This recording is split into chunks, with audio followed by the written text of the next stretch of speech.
¿Cómo digo algo en aquel entonces que en aquel entonces era desagradable en una forma menos desagradable? Eso se llamaba un eufemismo, una figura literaria. Entonces la Biblia dice que ella era estéril, que le había cesado la costumbre de las mujeres, o sea, la menstruación. Y en tercer lugar, ya a estas alturas de lo que leemos en Génesis capítulos 12 en adelante, que es cuando aparece en escena Abraham, ya ella tenía 65 años y Abraham tenía 75 años. Esta parejita no estaban como para chinear bebés, ¿verdad? Esta parejita no estaban como para recibir la noticia que recibieron. ¡Felicidades! Vas a ser papá. Óyeme, esa noticia es un shock para cualquiera, ¿verdad que sí? Por la edad que tenga. Puedes tener 20 años, puedes tener 25 años, que le digan, vas a ser papá.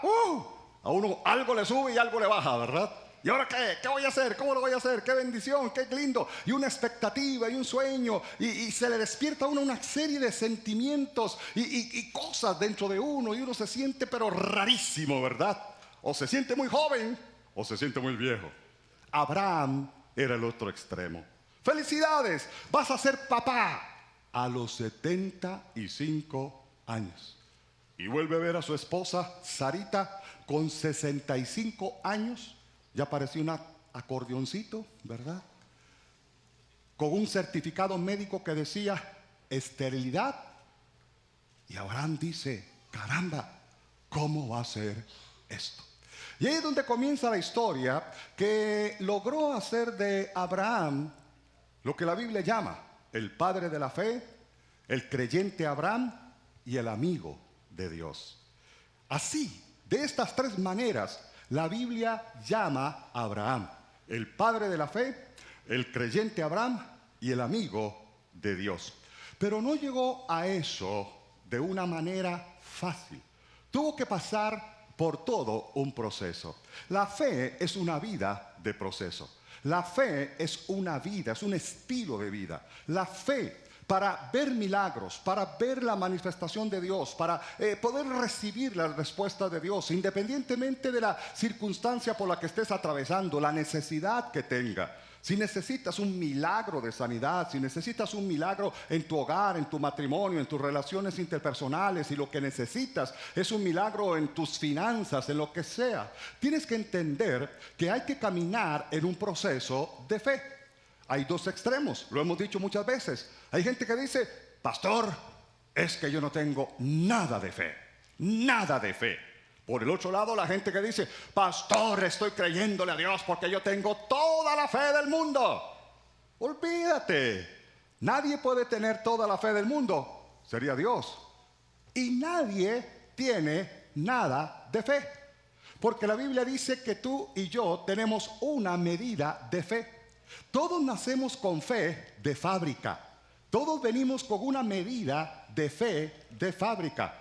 Tal vez tú dices, pastor, pero es que yo necesito más fe porque el milagro que yo necesito es algo grande, es algo extraordinario, es algo que se requiere demasiada fe y demasiado poder de Dios. Pues no. La Biblia dice, si tuvieras fe del tamaño de un granito de mostaza, podrías decir a este monte, quítate, échate en el mar y el monte le va a obedecer. Pero el problema es que mucha gente quiere tener la fe del tamaño de una montaña para poder mover un granito de mostaza. Por eso la buena noticia que yo tengo para ti es que con la fe que tú tienes, ni siquiera con la fe nuestra o la fe colectiva, con la fe que tú tienes, aunque sea un poquito de fe, los cielos se pueden abrir y los milagros se van a realizar. Vas a ver la gloria de Dios con tu fe, con tu fe. Amén. Muy bien, gloria al Señor. Hay algo muy interesante porque la palabra de Dios me habla acerca de cómo o qué es la fe que se requiere. ¿Cuál es el tipo de fe que se requiere?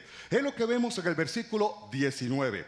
El versículo 19 nos habla de la forma o de qué tipo de fe se requiere. Dice, no se debilitó en la fe al considerar su cuerpo que estaba ya como muerto, siendo de casi 100 años, o la esterilidad de la matriz de Sara.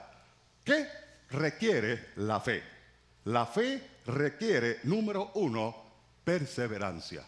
Perseverancia. Dice la Biblia que no se debilitó en la fe al considerar. Diga considerar. O sea, quiere decir que él era realista. Él estaba aterrizado. Él sabía quién era, cómo era y lo que estaba pasando. Él sabía que tenía como 100 años y no jugaba de chiquillo de 15 o de 20. Él sabía que su esposa era estéril, que su esposa también estaba muy anciana.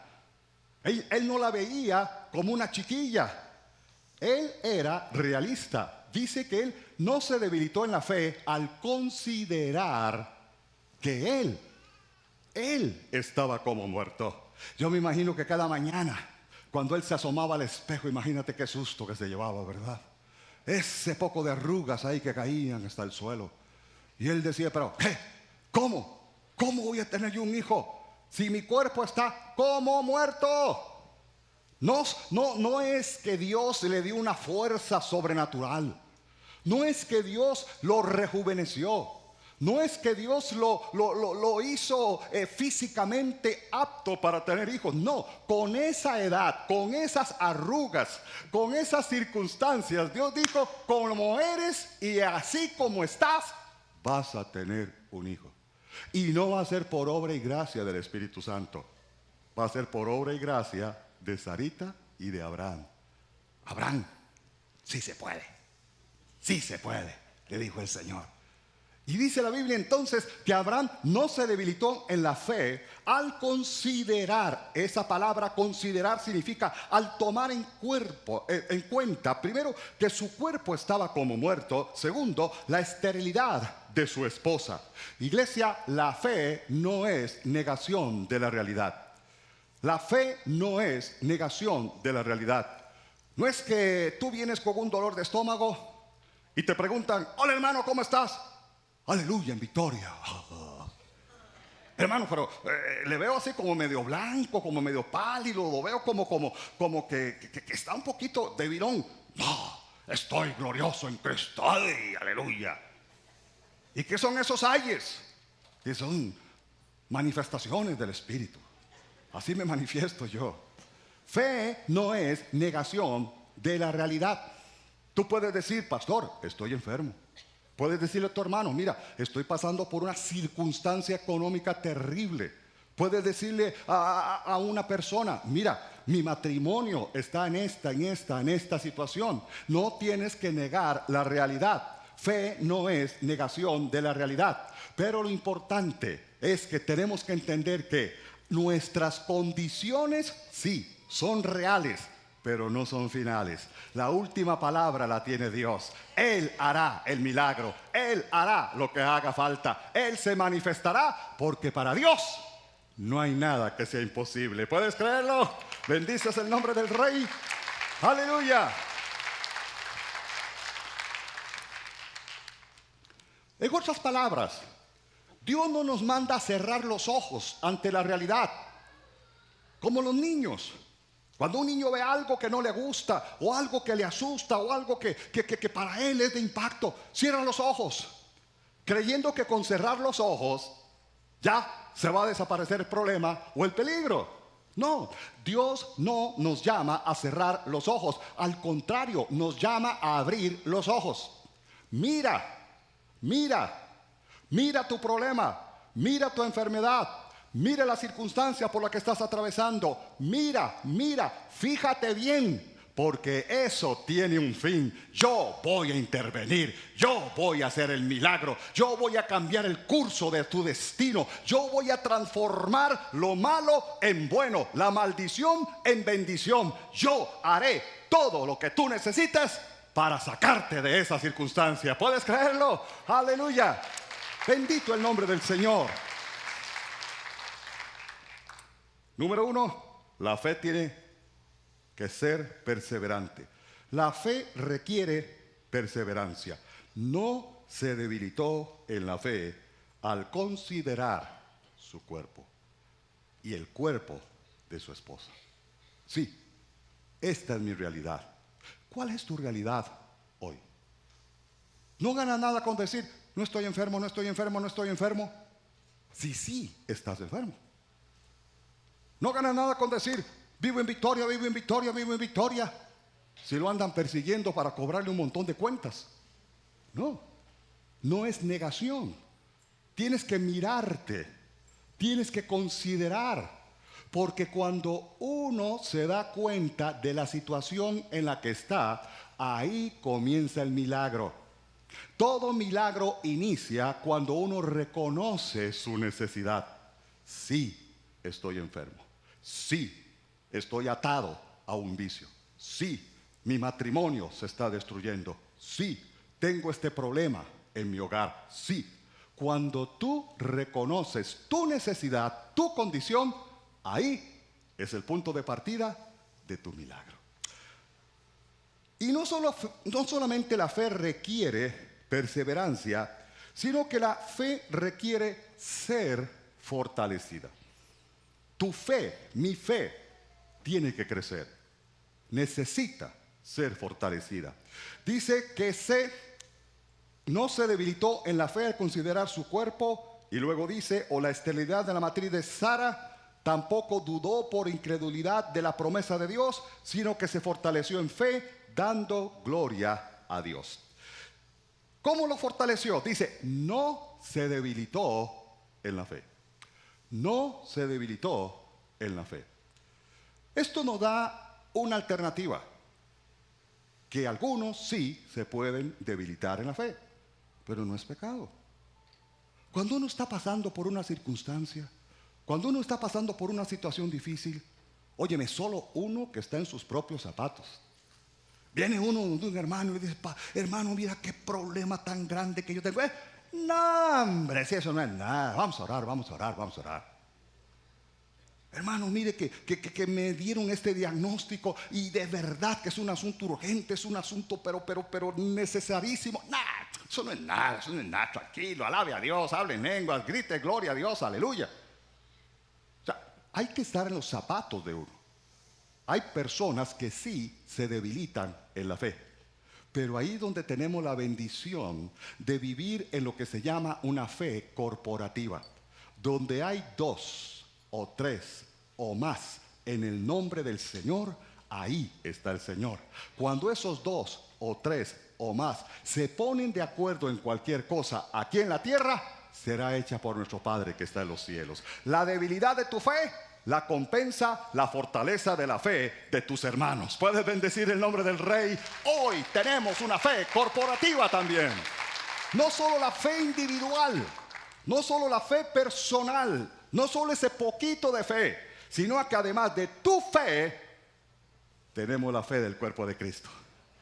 Tenemos la fe de la iglesia. Por eso qué importante es que tú des un paso de acción. Por ejemplo, cuando pedimos a la gente que vengan aquí al altar para orar por los enfermos, para orar por la necesidad. Yo sé que Dios está en todas partes y mucha gente dice, pastor, pero aquí en la última fila Dios me puede tocar. Claro que sí, Dios te puede tocar hasta en la parada de buses o donde quiera que estés. Pero cuando tú sales de tu bloque de sillas, caminas por esos pasillos, vienes aquí al frente, cada paso va fortaleciendo tu fe. Porque te estás acercando a donde hay gente de fe, gente que está creyendo, gente que al ponerse de acuerdo contigo desatarán los milagros del cielo. Todo milagro se provoca aquí en la tierra cuando nos ponemos de acuerdo y se consuma, se realiza allá en el cielo. Hay acciones de fe que nosotros tenemos que aprovechar. ¿Para qué voy a pasar adelante? Puede ser que el hermano que está ahí adelante para ministrar, para orar, tenga más problemas que yo. Sí, puede ser. Puede ser que más bien esté enfermo y más bien me estornuda encima y salgo de aquí resfriado. Sí, puede ser. Pero lo importante es que cuando aprendemos, atendemos los principios de Dios, si 2 se ponen de acuerdo aquí en la tierra, será hecho por nuestro Padre que está en el cielo.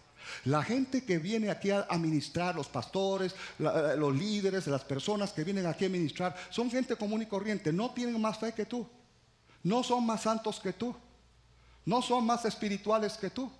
son gente común y corriente, gente simple, gente de la canalla, gente de la gradería de sol. Ya, pastor, ya. No es para tanto, dice. Son muy lindos los hermanos.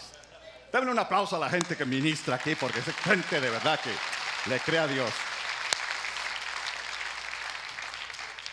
Pero no son diferentes, no están en un grado de santidad diferente. Son hombres y corrientes. La misma Biblia dice que Elías era un hombre sujeto a pasiones semejantes a las nuestras, que Elías era igualitico que tú y que yo. Pero no es la persona, es la fe que está en la persona. Cuando la fe mía se une a la fe de otro, mi amado, eso es mayor que una bomba atómica. Que se oculte el infierno, que salga corriendo los demonios, porque Dios va a desatar su poder. La gloria de Dios se va a manifestar cuando 2 o 3 se ponen de acuerdo. ¿Lo puedes creer? Aleluya. Bendito el nombre del Señor para siempre. Muy bien, hay que fortalecerla. Esta frase no se debilitó en la fe. En la Nueva Versión Internacional dice, no flaqueó. No flaqueó. Él no flaqueó en su fe. Su fe no flaqueó. No te sientas mal. No te sientas pecador cuando dices, perdí toda la fe. No siento fe. No puedo creer. Hay momentos donde uno no quiere ni siquiera orar. Hay momentos donde uno no quiere o ni siquiera puede levantar sus manos. Hay momentos donde uno dice, es que no tengo la fuerza, no tengo la energía. Hay momentos donde nuestra fe puede flaquear, pero gracias a Dios por la fe corporativa, porque juntos lo logramos en el nombre del Señor. ¿Aman la casa de Dios? Démosle un aplauso al Señor por la bendición de tener una familia espiritual.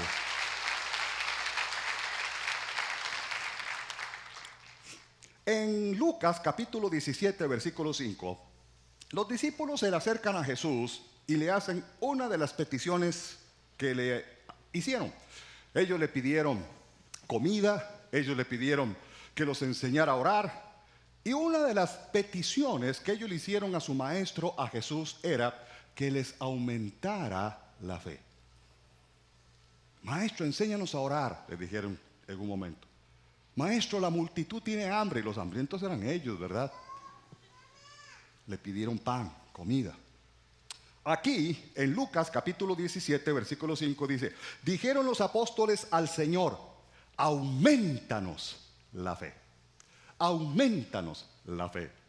Y nota que Jesús no los regaña. Jesús no los exhorta. ¿Cómo? ¡Qué bárbaros! Pero ¿cómo es posible que quieran más fe? Pero ustedes son insaciables, ¡qué barbaridad! Pero, ¿qué es eso? ¿Cómo es posible que ustedes quieran más y más y más? No. Jesús nada más les responde, si tuvieran fe del tamaño de un grano de mostaza, podrían mover un monte y echarlo a la mar. Pero no les dijo que la fe no se podía aumentar. De hecho, la Biblia nos dice cuál es el camino para tener más fe. En Romanos la Biblia dice que la fe viene por el oír de la palabra de Dios. Hoy es imposible que tú salgas con el mismo nivel de fe. No vas a salir como entraste, vas a salir con otro nivel de fe, porque la palabra activa la fe, desarrolla la fe, hace la fe creer. Ahí la importancia de congregarse. Ahí la importancia de que tú saques este tiempo para venir a la casa de Dios. Ahí la importancia de que tú te dediques tiempo para oír la palabra, para ser edificado en la palabra. La importancia de que tú puedas estar en un discipulado. La importancia de que tú te congregues. La importancia de que tú aproveches cada momento donde puedas oír la palabra de Dios.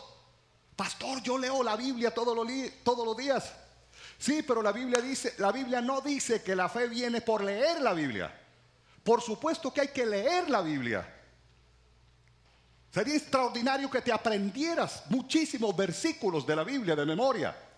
Pero la Biblia no dice que la fe viene por leer la palabra de Dios. Dice que la fe viene por oír la palabra de Dios. Cuando oyes la palabra, tu fe es aumentada. Ese es el remedio divino. Maestro, aumentanos la fe. Quiere decir que la fe sí se puede aumentar. ¿Cuántos quieren más fe? Amén, gloria al nombre del Señor. La fe requerida, una fe que persevere, una fe que se fortalezca. En segundo lugar, el versículo 20 me habla de la fe que se debe expresar. ¿Cómo expresar la fe? Tomando como ejemplo, obviamente, el caso de Abraham. Dice el versículo 20 de este capítulo 4 del libro de Romanos. Versículo 20 dice: tampoco dudó por incredulidad de la promesa de Dios, sino que se fortaleció en fe, dando gloria a Dios. Diga, no dudó. ¿Lo dieron en serio? No dudó.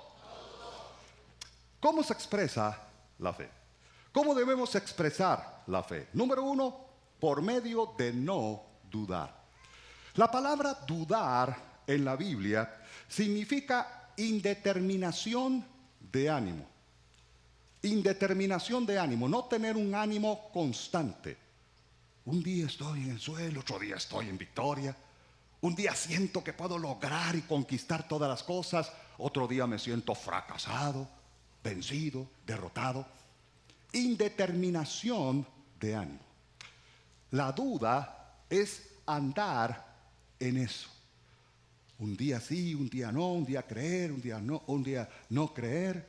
Algo que flaquea realmente. Vacilar en algo. Ser débil en algo. Y la Biblia dice en Santiago capítulo 1, versículos 6 y 7, dice: pero pida con fe, no dudando nada, porque el que duda es semejante a la onda del mar, que es arrastrada por el viento y llevada de una parte a otra. No piense, pues quien tal haga, que recibirá cosa alguna del Señor. Dice, pida con fe, no dudando nada. Indeterminación de ánimo. Dice, no se debilitó en la fe al considerar. Todo lo contrario. Versículo 20 dice, tampoco dudó por incredulidad. Duda, indeterminación de ánimo. Incredulidad. ¿Qué es la incredulidad? Incredulidad ya ni siquiera duda. La incredulidad niega, rotundamente rechaza la verdad. Eso es incredulidad. La duda, andar entre dos aguas. Indeterminación de ánimo, inconsistencia. Incredulidad, ya ni siquiera duda, simplemente rechaza la verdad. Rechaza la verdad. Por eso, iglesia, nosotros tenemos que tener esto como el ancla de nuestra fe. Esto como nuestra regla infalible de conducta. La palabra de Dios es lo que nos asegura esa garantía divina que todo lo que Dios te ha prometido, Él lo va a cumplir. Si Dios lo dijo, lo cumplirá. Cuando la Biblia nos enseña algo, cuando tú puedes decir escrito está, así fue como repelió Jesucristo al mismo Satanás. Escrito está, sí, está escrito. Cuando algo ha sido escrito por Dios, puede desaparecer el universo entero, pero la promesa que Dios te dio se va a realizar, porque Dios honrará su palabra. ¿Puedes bendecirle? Aleluya.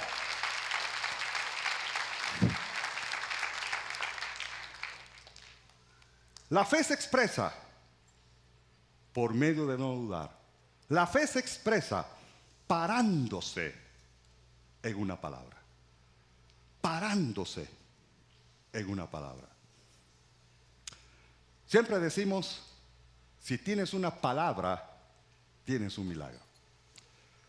Cuando tú recibes una palabra, una promesa de Dios respecto a algo, esa palabra es un refrendo divino, es un compromiso divino, es un pacto que Dios está haciendo de que lo va a cumplir. Pero para poder nosotros tener la seguridad de pararnos en la palabra de Dios, tenemos que conocer qué implica la palabra de Dios. La palabra de Dios es más que este libro.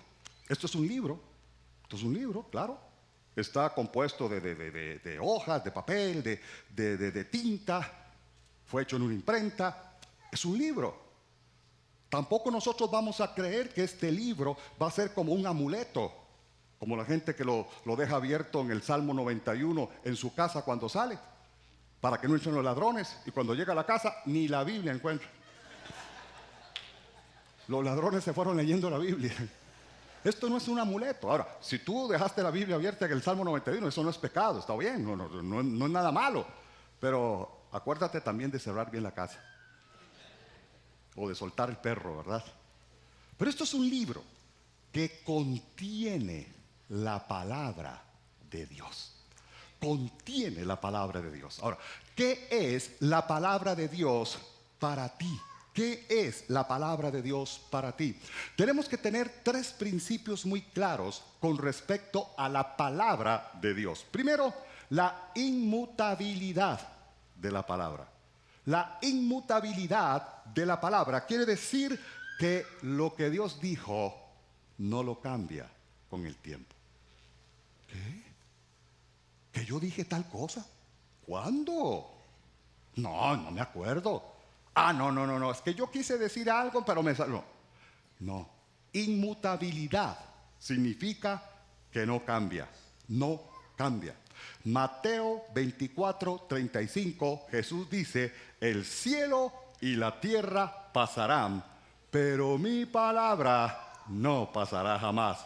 Será la misma. Lo que Dios dijo ayer, como Dios lo dijo ayer, Dios lo cumplirá hoy y lo cumplirá mañana, porque Él no cambia y su palabra tampoco cambia. ¿Puedes creer que lo que Dios dice, Él lo sostiene?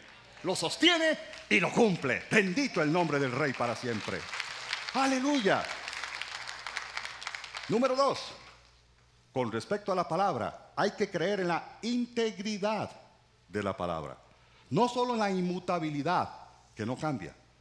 Que Dios no cambia las reglas del juego, que Dios lo permanece. Integridad significa que está garantizada. La palabra de Dios tiene garantía. No el libro.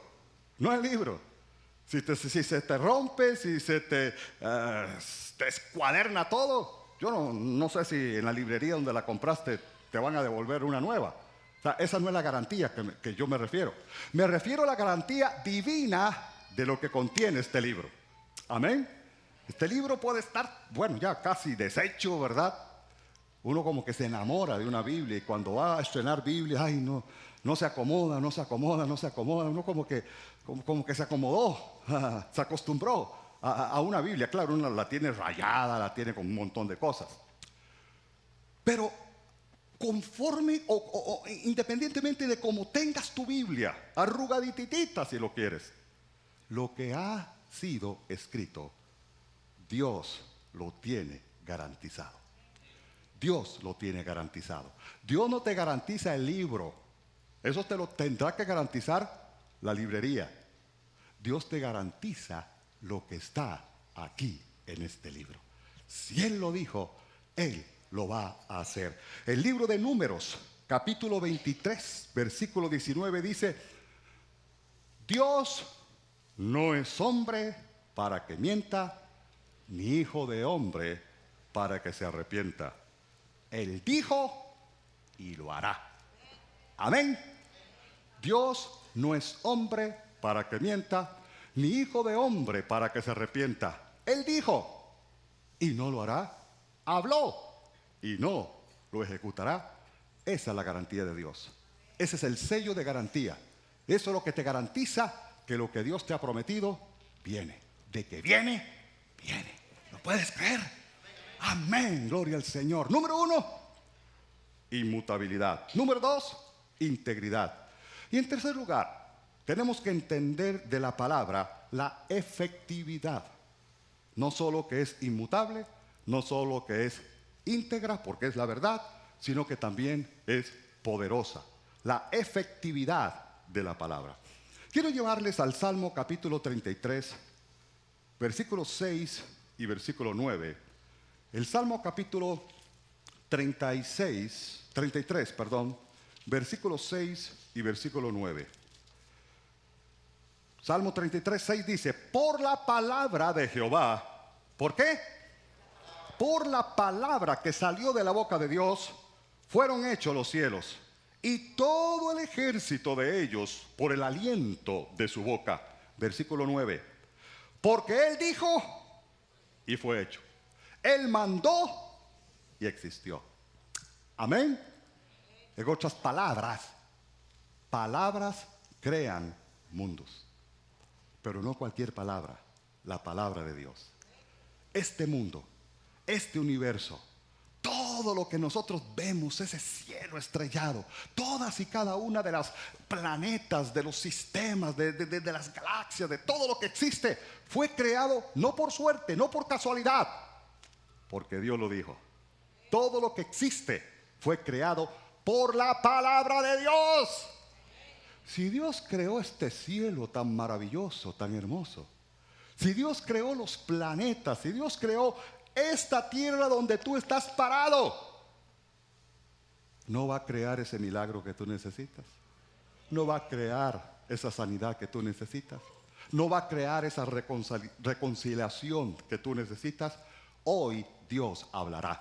Hoy Dios dirá, hágase, sé sano, sé libre, sé bendecido. Restauro tu matrimonio, restauro tu hogar, salvo tu familia, bendigo tu empresa, bendigo tu negocio. Hoy Dios abrirá su boca y soltará palabra de poder, de creación y de bendición. ¿Puedes adorarle, mi amado? Aleluya. Bendito el nombre del Señor. Palabras crean mundos.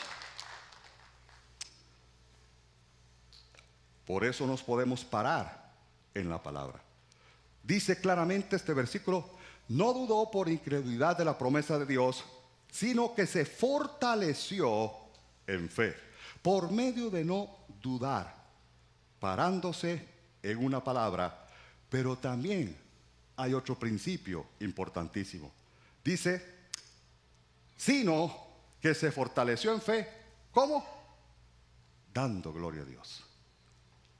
La alabanza provoca los milagros más grandes.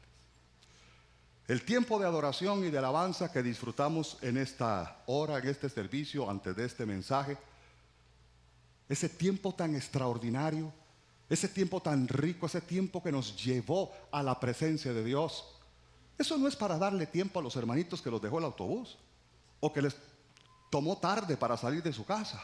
Ay, ojalá que canten más, que alarguen la alabanza porque voy a llegar 5 minutos tarde, 10 minutos tarde. No, el tiempo de alabanza no es un recreo, no es un preliminar, no es un preliminar, es lo que provoca la presencia de Dios. Dios está aquí porque le adoramos y le alabamos. Él reacciona a las alabanzas de su pueblo. Donde hay un pueblo que adora y que alaba, ahí está Dios. Y donde está Dios, está el poder de Dios. ¿Le seguimos alabando a Él? ¿Le seguimos alabando? Alábale con el aplauso más fuerte que le puedas dar, por favor. ¡Aleluya!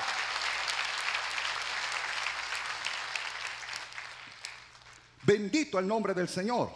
Ahora, Hebreos capítulo 13, versículo 15 dice, así que ofrezcamos siempre a Dios por medio de Él sacrificio de alabanza, es decir, fruto de labios que confiesan su nombre. A veces nuestra alabanza es sacrificial. A veces nuestra alabanza es un sacrificio. Porque estamos muy débiles, muy turbados, agobiados, tristes, deprimidos. Y nos dicen, levante la mano, alaben, griten, un grito de júbilo, un grito de victoria, miau. No sale nada. A veces nuestra alabanza de verdad es un sacrificio. Sacrificio, dice producto, sacrificio, dice fruto de labios que confiesan su nombre. Cuando tú abres tu boca y adoras a Dios, algo sucede en el mundo sobrenatural. Algo se activa en el mundo sobrenatural. Yo me imagino que cuando Abraham miraba a su esposa Sarita, tan ancianita, tan arrugaditita, con ese certificado médico que decía estéril. Y él se volvía a mirar y veía de verdad ese acordeón que era él. Estaba casi como muerto. No le quedaba más que levantar las manos y cantar. Como aquellas canciones que cantábamos antes, las promesas del Señor mías son. No le quedaba más que cantar, que cantar, que cantar. ¿Sabes que cuando tú provocas alabanza, cuando tú alabas, dice, no se debilitó en la fe? Él dio gloria a Dios, él dio gloria a Dios. Cada vez que veía a su esposa decía, de verdad que Dios tiene que ser un Dios de milagros. Cada vez que se miraba a él mismo, él tenía que decir, de verdad que Dios es un Dios de milagros. Padre, te alabo, Padre, te adoro, Padre, te exalto, Padre, te bendigo. Él no consideró su cuerpo, él dice la palabra de Dios, no se refrenó por su realidad. Sí consideró la realidad, sí sabía cómo estaba, sí sabía la imposibilidad, sí estaba aterrizado en la realidad. Pero pese a, él dijo, alabaré a Jehová en todo tiempo, su alabanza estará de continuo en mi boca. Le alabaré, le adoraré, le exaltaré, mantendré mis manos en alto, porque yo sé que Dios honrará su palabra y lo que Él promete, Él lo cumple. Bendito el nombre del Señor. Un pueblo que alaba, un pueblo que bendice a Dios, es un pueblo que ve los milagros más grandes del poder de Dios. Aleluya. En Hebreos capítulo 11, versículo 17, Abraham aprendió a utilizar como parte de la alabanza no solamente la fe, sino también la lógica. Dice, por la fe, Abraham, cuando fue probado, ofreció a Isaac. Hebreos 11, 17, 19. Y el que había recibido las promesas ofrecía su unigénito, habiéndosele dicho, en Isaac te será llamada descendencia. Pensando, los cristianos también pensamos, la fe también piensa. Amén. La fe no es en contra a la razón. La fe no hace a un lado la lógica. La fe es lógica, usa la lógica. Dice, pensando que Dios es poderoso para levantar aún de entre los muertos, de donde en sentido figurado también lo volvió a recibir. ¿Cómo es esto? Aparentemente, cuando Isaac nació, comenzó a crecer, como cuando tenía entre 15 a 17 años, viene Dios de nuevo y le dice, ¿sabes qué, Abraham? ¿Te acuerdas de dónde nació Isaac? ¿Te acuerdas cómo nació Isaac? ¿Te acuerdas aquel milagrazo? ¿Te acuerdas cómo tú, teniendo casi 100 años y tu esposa teniendo casi 90, pudieron tener su hijo? Sí, Señor, aleluya, gloria a Dios, bendito tu nombre. Ok, ahora quiero que me lo ofrezcas en sacrificio. Quiero que vengas con él al monte Moriah, hagas un altar, lo acuestes y lo sacrifiques para mí. Aquí hay otras lecciones increíbles, porque dice la Biblia que tanto Isaac como Abraham comenzaron a caminar hacia el monte. Yo me imagino a Isaac con la leña al hombro, con los fósforos detrás, ¿verdad? En el bolsillo de atrás. Volví a ver a su papá y le decía, papi, ¿para dónde vamos? A ofrecer sacrificio. Ok, pero papi, ¿dónde está el animalito? ¿Dónde está el corderito? ¿Dónde está la ofrenda que vamos a...? Tranquilo, tranquilo. ¿Qué le dijo Abraham? Jehová Jireh, Dios proveerá. Dios proveerá. Tranquilo. Usted siga. Vamos, vamos. Justo. Por ahí aparecerá algún animalito, ¿verdad? Llegaron. Fíjate en la obediencia aún de Isaac. Tenía entre 15 y 17 años. Yo me imagino que cuando Abraham lo comenzó a acostar y a sacar el mecate para amarrarlo y a poner los leños alrededor y a encender, no era encender, bueno sí, iba a encenderle fuego, pero primero tenía que apuñalarlo, tenía que matarlo y luego quemarlo, ofrecerlo en holocausto. Cuando Isaac vio todos esos preparativos, óyeme, Abraham tenía ya 115, 117 años. Cualquiera hubiera podido salir y darse a la fuga. Pero Isaac se quedó ahí, queditito. La Biblia habla que la fe de uno afecta a otros. Que la fe de uno bendice a muchos. Tu fe, lo que tú haces por Dios y para Dios, eso lo heredas a tus generaciones. Esa bendición no solo te alcanzará a ti, alcanzará a los tuyos. Pues bien, antes de subir al monte, Abraham venía con sus criados. Habían varios vehículos, varios mulas o burros o lo que fuera, y sus criados. Y se detuvo y le dijo: ok, de aquí en adelante voy solo con mi hijo a subir el monte. Él dijo: iremos, adoraremos y volveremos. Amén. Iremos, adoraremos y volveremos. ¿Pero qué le había pedido Dios? Que lo sacrificara. O sea, lo que él tenía que decir es: iremos, adoraremos y yo volveré. Y yo volveré. Pero ¿por qué digo que la fe y la lógica hay que usarla? Porque Abraham comenzó, dice, pensando, comenzó a hacer cerebro. Bueno, caramba. Dice: yo recibí una promesa de Dios. Y esa promesa era que de mí iba a salir una descendencia. Para que la descendencia se pueda hacer una realidad, mi hijo Isaac se tiene que casar. Yo tengo que tener nietos. Yo tengo que tener bisnietos. Yo tengo que tener tataranietos. Yo tengo que tener los que sigan. Comenzó a usar la lógica. Quiere decir, dice Abraham, quiere decir que si yo lo mato, Dios lo va a tener que resucitar. Si yo lo apuñalo, Dios lo va a tener que resucitar. Porque la promesa no era tendrás un hijo. La promesa era tendrás una descendencia, una nación. Él es el principio de la nación, Isaac. Si lo mato, Dios lo tiene que resucitar. Así que vamos, mi hijo, no se preocupe. No duele mucho una puñalada. Tranquilo. Pero dice la Biblia que cuando Abraham ya iba a descargar el cuchillo, Dios envió un ángel y le dijo: detente, porque tu fe ha sido probada por Dios y has honrado al Señor.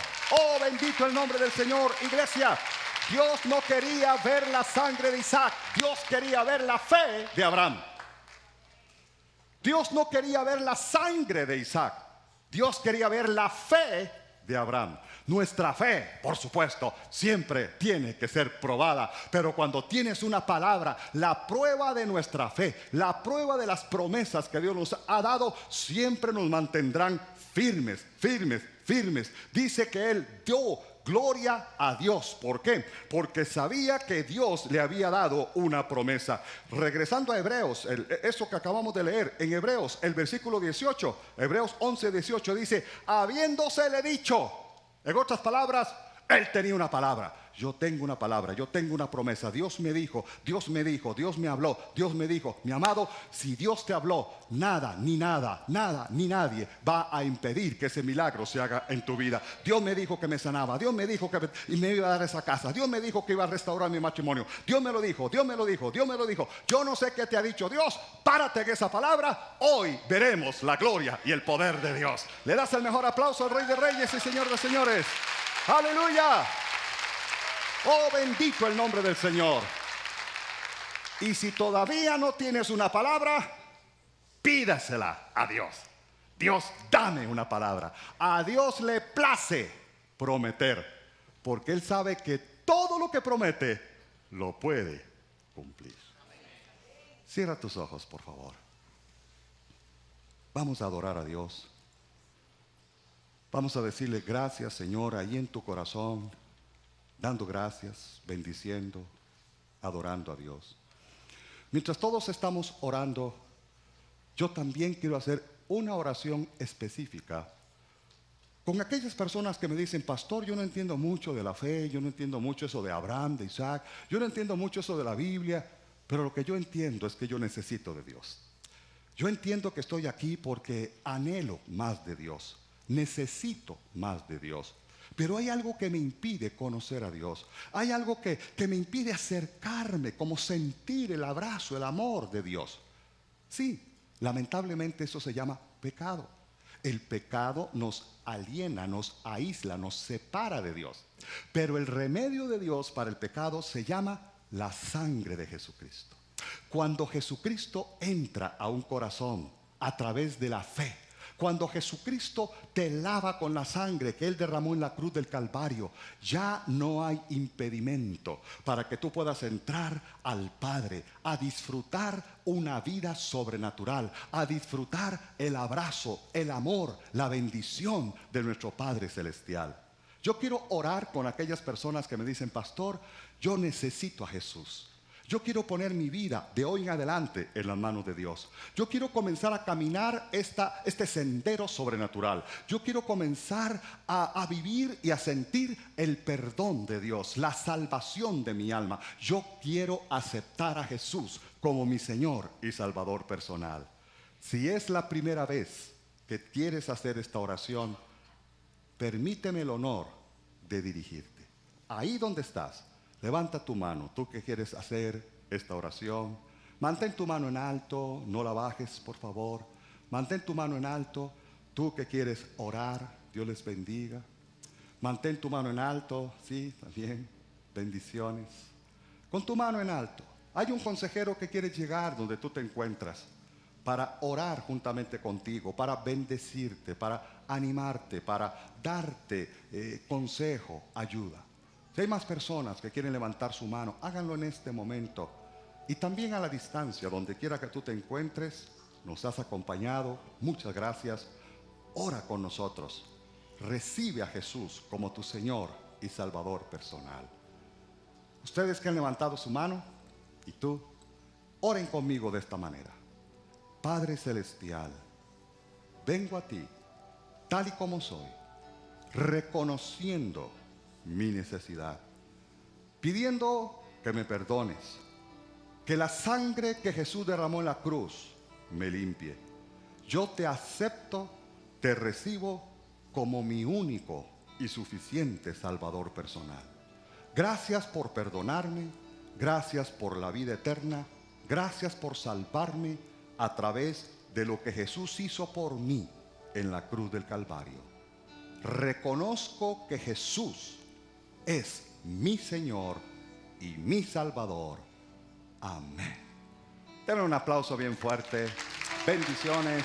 Dios te bendiga.